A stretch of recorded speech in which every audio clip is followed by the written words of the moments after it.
All right, it is day 2 of my daily journal project. I have a voiceover, a sped up video here. So if it looks like I've had too much caffeine, it's just the video speed, so you don't have to sit through too much of this while I goof off. Today is about making a journal background. This is actually a page I prepped quite a while ago. It was some junk mail that I collaged over, and then I applied some gesso over that collage to make the background a little bit more uniform. But it's still got some texture, and a lot of the text and stuff from those collage papers are still showing through. And I am trying an experiment with pastels and water. So I love soft pastels. I recently splurged on a used set of Jack Richardson hand rolled pastels. So that's what you see in my little egg container palette. Right there, some of the colors that I have from that purchase. I love to go to eBay and purchase used art supplies so I can try things that are really good quality without paying full price, and get a lot of colors and stuff because um, I do love variety. So I'm actually grading some of the pastel over my little collage background there. I would warn you, just you don't want to breathe that kind of dust in too much. So if it's something you want to try, make sure that you are, wearing a mask or in a well-ventilated area, or just not going too crazy with it. Um, but I'm doing a mixture of applying pastel to an already wet background, or going back through with my brush and other tools with water on top of that pastel. And essentially, I'm just trying to get a really soft application of color and a variety of mark making. So I'm primarily using an old brush that I normally use for acrylics, a makeup sponge, and then a felt pad on that little wooden tool. That tool is often used by people who do papercraft or junk journaling with foam or felt for either alcohol inks, that's what the felt is usually for, or foam for inking. And I thought it would be a fun way to smudge the wet pastel, and I was right. So I'm using the soft pastel, and then that palette to my right that looks like a makeup palette. That's actually a Jane Davenport soft pastel palette. It's shimmery. It's got sort of a marbled, like mixed color, and it's really just a lot of fun. I like to play with it. It doesn't have the same intensity or color payout that the soft pastels, or way over to the left, I've got some pan pastels. Um, Both of those are definitely a much heavier color payout, but the Jane Davenport um, palette is a lot of fun too. And here I am, decided to go ahead and start sealing the pastel. So whenever you work with any kind of chalk pastel, if it's a soft or pan pastel, anything like that, unless you seal it, it is going to move. It's either going to react to water, or it's going to smudge, because it's just not fixed on the page in the same way that other media usually is. So one thing that you can do to seal it is use a fixative. I have a spray fixative. Actually, I have two. I have one that is reasonably safe for indoor use. It's a spray pump. And I have one that I only use outside. That's an aerosol. And they both work really well when you do some sort of work with pastel that you don't want to budge at all. But since we're going for this sort of like soft, dreamy background, I actually like to seal with collage medium.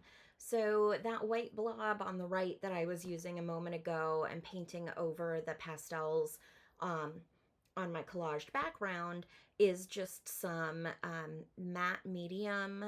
It's a fluid matte medium, although this one, the consistency is closer to a gel. But when I use that on top of the pastel, it moves it just like I would with water and sort of blends it and softens it. But when that medium dries, that pastel will be fixed in place and it won't move anymore. So that's a great way to add really soft color to your background. And while I'm waiting for that first bit to dry, I've just grabbed a different journal of mine here and started doodling all over the cover with the pastels because at this point I'm enjoying myself and I'm kind of obsessed and I just want to rub pastels everywhere. It's really weird. Pastel is a medium that I absolutely love to use, but I don't get them out all of the time, and I'm trying to change that. Um, so once I do have them out, I just kind of, I think, feel the need to put them on everything. They feel good, and I just really love the smudgy line quality that I get. And here I am again. I'm taking that gel medium. I had a bunch left over, and that's probably why I grabbed this to start doodling. I don't like to waste anything. If I put out too much medium or too much paint, I'll just find something else to put it on if I've used what I need and I still have more left over. I don't like to let that stuff go to waste. So now I'm applying collage medium directly to my work, which is much more normal than me putting it on any sort of side palette like I originally did. I tend to, with paint and mediums and a lot of stuff, just squash it right on whatever I'm working on, unless I'm being super detailed and specific about the work I'm doing. So it looks like I'm cleaning off my brush. Good for me. That's a good tip if you are working with gesso or collage medium or any of that kind of stuff. It can be really hard on your brushes, so it is important to wash those off right away or rinse them right away. And here I've decided I think I want to push back the color a little bit because I've gotten out some white paint. And this is honestly, oh no, that's right. I stenciled. Oof, this was good. This was really good. This is a chalk white paint. It's from the craft section. It's matte finish, which I love. I do like the way it dries, but I just don't like working with this particular one. This is like chalkboard paint essentially that I got from the craft store. And it's just got a really strong smell and it's super, super thick. That's why you saw me dumping it out of the squeeze bottle instead of squeezing it through the tip because it clogs constantly and won't go through there well. Um, but it was great for stenciling. That thick consistency helps preserve the stencil lines really well. And so I'm just taking a sort of a fat bristled brush there and going through. And now I've got this lovely white pattern on the background and I really, really like that. I feel like it adds a lot of texture and interest over top of that soft collage or soft pastel background that we've got going on. So I don't like to sit still or pause while I wait for things to dry. So a lot of times I will work on multiple projects at once. Even if you don't see me doing that in the future, it's probably just that I've paused the camera and gone to work on something while something else dries. I do have a heat tool. I have used it to dry things. It's just, it feels like a waste of time a lot of times. Like I could stand over what I'm working on with the heat tool and dry it up really quickly and keep working on it. Or I could set it aside, work on something else while it dries, which is a little bit more like, feels kind of like multitasking. Like, and then I'm not just, literally staring at paint dry, albeit quickly. So basically I set aside again that first page, and now that the collage medium or the gel medium on this cover has dried, I can go back through with paint and I'm just smudging and painting and pushing back some of the text and layers that's on that cover right now. And again, using up the extra paint I had on that piece of paper. I didn't even bother to get out Palette paper, I just had a just had a scrap piece of paper and used it as a palette. Um, you know, I love fancy things, but I also just love using what works. Um, and by the way, I noticed I didn't mention there's a little tub on the left with some sort of something inside. Um, and that's just a baby wipe. I use baby wipes a lot, and I keep them in a sealed jar. So as long as there's life left in them, I can keep them moist. Sorry for that word. But then I can use them to clean off my hands, especially when I work with things like pastels. I can use them to clean off my pencils, like you see here. This is a watercolor pencil that I was using to draw, and the paint on here hadn't quite dried yet. So the pencil's picking up a little bit of that paint, and I'm just like wiping it off as I go, drawing little flowers on the background there. I didn't really love it. I really should have paused here and let the piece dry completely, because while this is fine, going in with the Q-tip and smudging in some of that sort of like a coral red, orangey red color into the piece, it looked really nice. You can see there's an acrylic paint pen that I've just brought in, and I'm about to use that, which is very silly of me. These are on their last legs anyway, these paint pens, and so there are a lot with nibs that don't work super well. And usually I am really good about not using paint pens on wet paint, except for today. I must have just been excited.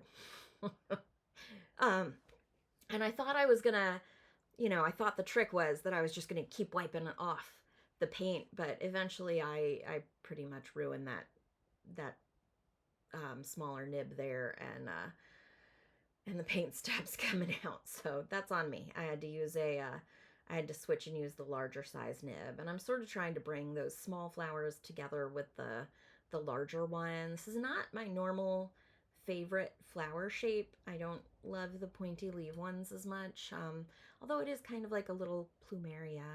It's pretty, but um, it's not the botanical shapes that I normally gravitate towards. And I'm back in again, trying to pull in that soft palette pastel into the flowers. And I didn't, I did a little bit more of it, where I actually think the pastel really shines is what I'm doing right now, where I'm just going into different areas of the piece and trying to make it a little bit more cohesive by pulling that same reddish pink color throughout the piece. And I think that does a really great job of tying everything together. Um, but yeah, I definitely ruined that acrylic paint pen. It is what it is.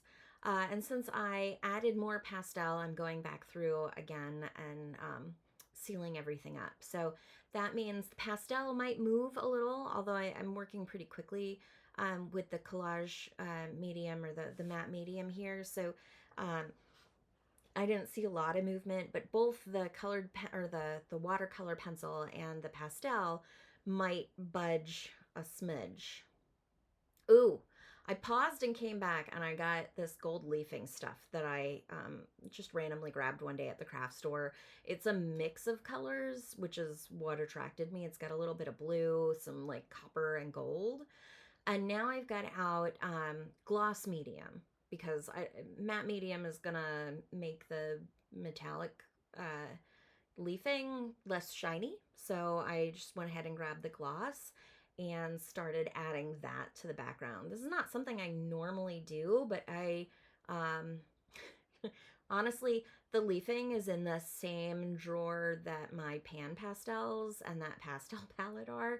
So I think I just saw it and thought, ooh, cool, shiny, and grabbed it and brought it out here.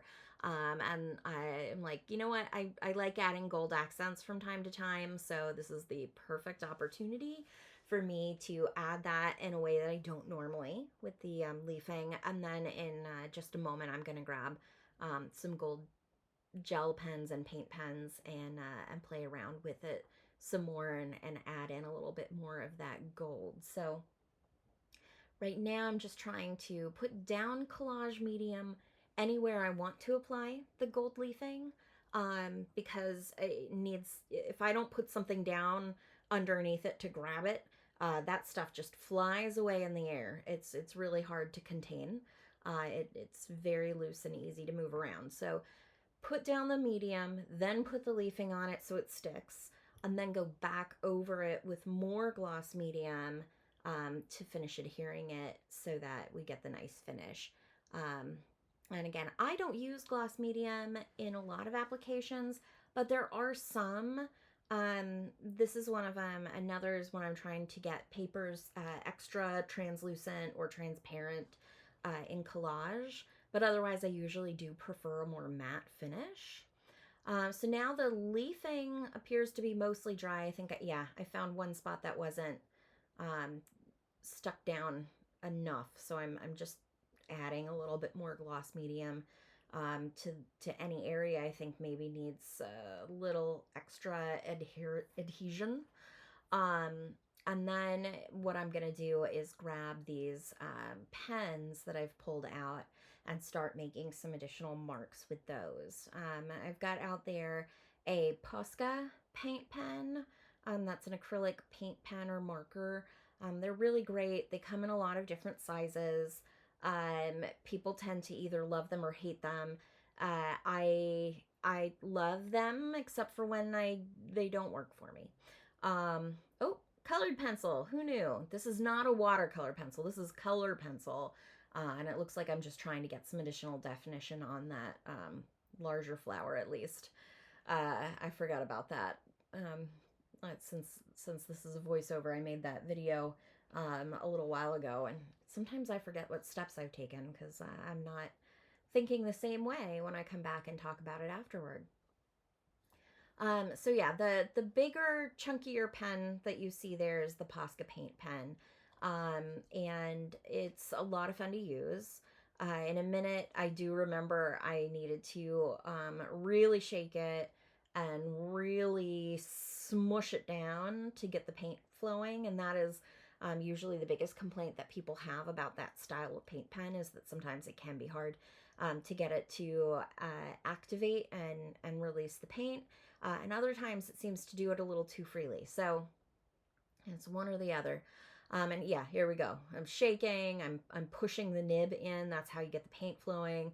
And I'm just really trying to get it to work properly. I'm getting some color out, but not as much as I should be. And I'll get it working in a minute, make some work, so you'll see that.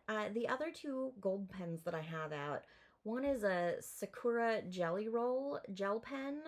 I love these. I love Sakura Jelly Roll pens. I've had some people, I know I've heard some people talk about finding them a little hard to work with too, or unreliable. I really only find that in the super fine nibs. So in the size 10 Jelly Roll, I find that those work really consistently for me, and that's mostly what I have. So I love to use that to get some color, and in this case some gold. And then the other gel pen there is a really inexpensive one that I actually ordered off Temu after I saw someone review it on YouTube. It's just a super cheap brand of gel pen.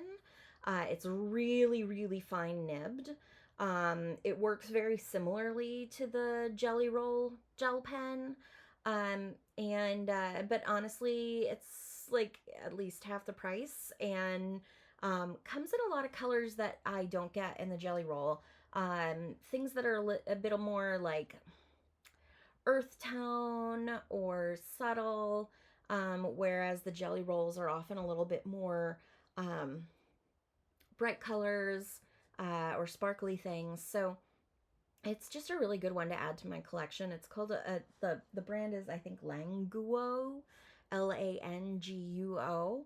And I found them on Amazon too, but they were cheaper on Temu, so I just got them from Temu. And that's, I'm using to add really small dots here to the piece overall. It's it's a nice way to get just this like tiny bit of detail. And now we're at the end, so we're just gonna zoom in so you can get a better look. I think I started to try and bring it up to the camera and then realized I could zoom the camera down to it. So apologize for the stuttering, but here you can see the detail even more. Thanks so much for watching.